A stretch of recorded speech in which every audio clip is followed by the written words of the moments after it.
Hello everyone, welcome to success by Shikha, my official YouTube channel. और मैं हूं शिखा और आज हम लोग 5 फरवरी के कुछ इंपॉर्टेंट करंट अफेयर्स देखेंगे। और हाँ, अगर मेरा कंटेंट आपको अच्छा लगे तो हमारे चैनल को लाइक शेयर सब्सक्राइब जरूर कीजिएगा। बढ़ते हैं क्वेश्चन की तरफ। तो हमारा पहला क्वेश्चन है, निम्नलिखित में से किस विभाग के लिए फाइनेंशियल मिनिस्टर द्वारा 60,030 करोड़ रुपए आवंटित किए गए हैं? तो हमारा पहला ऑप्शन है कोविड रिलेटेड पर्पज के लिए, दूसरा है मिनिस्ट्री ऑफ होम अफेयर्स के लिए, तीसरा है department of drinking and sanitation के लिए, चौथा है रेलवे मिनिस्ट्री के लिए। तो हमारा सही आंसर होगा डिपार्टमेंट ऑफ ड्रिंकिंग सैनिटेशन के लिए 60,030 करोड़ रुपए ये फाइनेंस मिनिस्टर द्वारा आवंटित किए गए हैं। अब देखते हैं कोविड रिलेटेड पर्पज के लिए कितना दिया गया है। तो इसके लिए दिया गया है 35,000 करोड़ रुपए। और मिनिस्ट्री ऑफ होम अफेयर्स के लिए कितना दिया गया है? तो ये दिया गया है 166,547 करोड़ रुपए। अब बढ़ते हैं अपने अगले क्वेश्चन की तरफ। तो हमारा अगला क्वेश्चन है, कौन सा देश हिंद महासागर क्षेत्र रक्षा मंत्रियों के सम्मेलन को मेजबानी करेगा?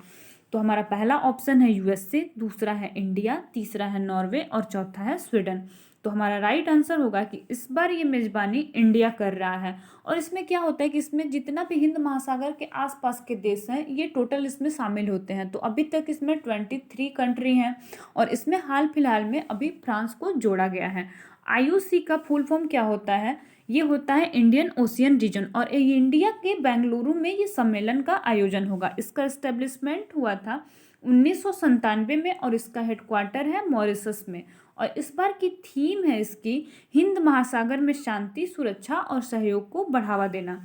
अब बढ़ते हैं अपने अगले क्वेश्चन की तरफ। तो हमारा अगला क्वेश्चन है, जेफ बेजोस ने जुलाई 2021 में अमेजन के सीईओ पद छोड़ने की घोषणा की है।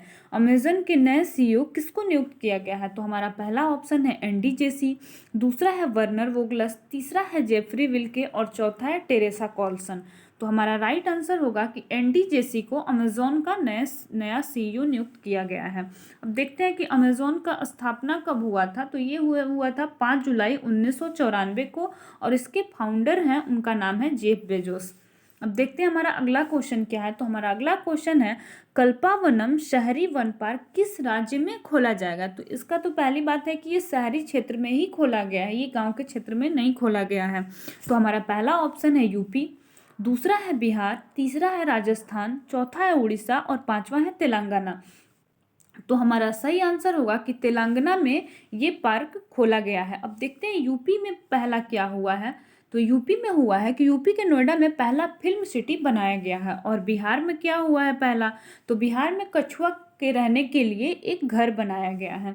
अब देखते हैं कि तेलंगाना के मुख्यमंत्री का क्या नाम है। तो तेलंगाना के मुख्यमंत्री का नाम है चंद्रशेखर राव, इनका नाम है। और तेलंगाना की पहली चीफ जस्टिस जो है उनका नाम है हिमा कोहली। और वहाँ पे एक डैम है, उसका नाम है निजाम सागर और ये मंजीरा नदी पे है। और तेलंगाना का स्थापना हुआ था 2 जून 2014 को। अब बढ़ते हैं अपने अगले क्वेश्चन की तरफ। तो हमारा अगला क्वेश्चन है, हाल ही में अमेरिका और रूस ने परमाणु हथियार नियंत्रण संधि को कब तक के लिए बढ़ा दिया है? तो हमारा पहला ऑप्शन है 2026, दूसरा है 2024, तीसरा है 2025 और चौथा है इनमें से कोई नहीं। तो हमारा सही आंसर है कि 2026 तक इस नियंत्रण संधि को बढ़ा दिया गया है कि अब हथियार खरीदने की होड़ नहीं लगेगी।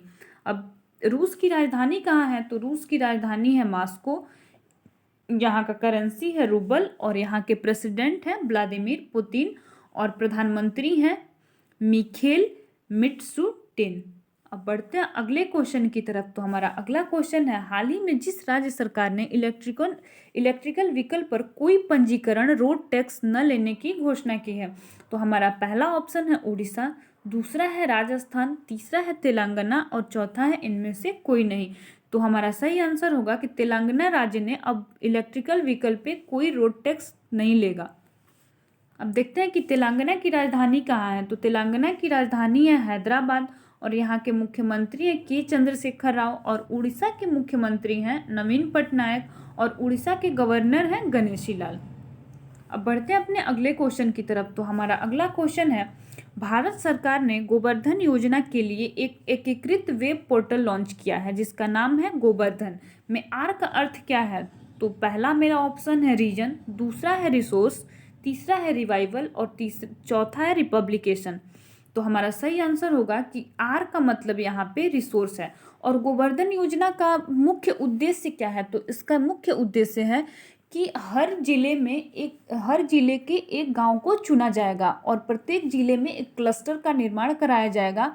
लगभग 700 क्लस्टर इसमें स्थापित किए जाएंगे और इस माध्यम से किसानों को लाभ मिलेगा, स्वच्छ गांव बनाने में भी समर्थ किया जाएगा और किसानों से गोबर और फसल उचित दाम पे खरीदा जाएगा। इसका मुख्य उद्देश्य यही है। अब देखते हैं गोवर्धन का फुल फॉर्म क्या है।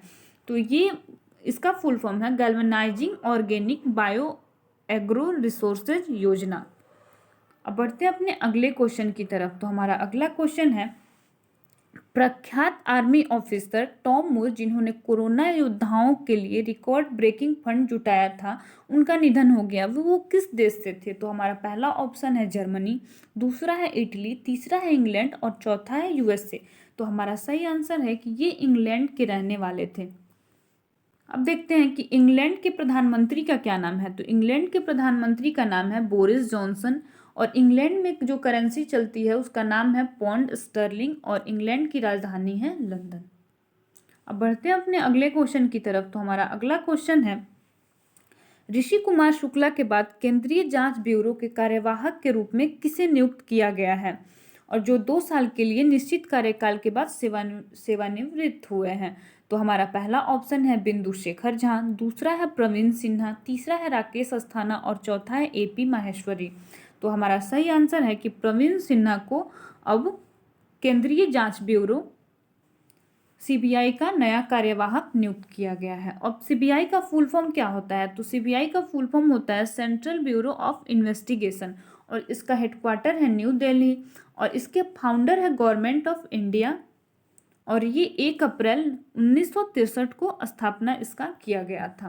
अब बढ़ते हैं अपने अगले क्वेश्चन की तरफ। तो हमारा अगला क्वेश्चन है, हाल ही में उड़ान तारा नामक किशोर कार्यक्रम कहाँ से शुरू किया गया है? तो हमारा पहला ऑप्शन है भोपाल, दूसरा है जैसलमेर, तीसरा है धौलपुर और चौथा है इनमें से कोई नहीं।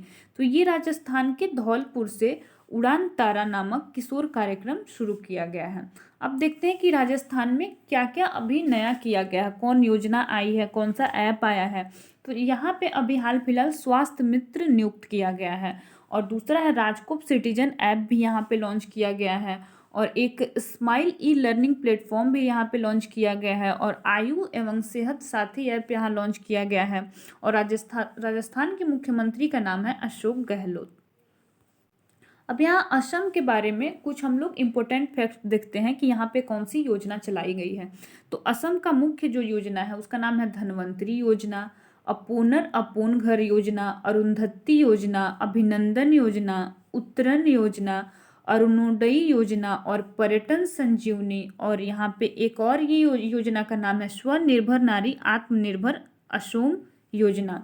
यहाँ पे एक और मुख्यमंत्री के द्वारा लाया गया योजना है, उसका नाम है मुख्यमंत्री ग्राम परिवहन अचोली योजना। आज के लिए इतना ही, मिलते हैं अगले क्लास में।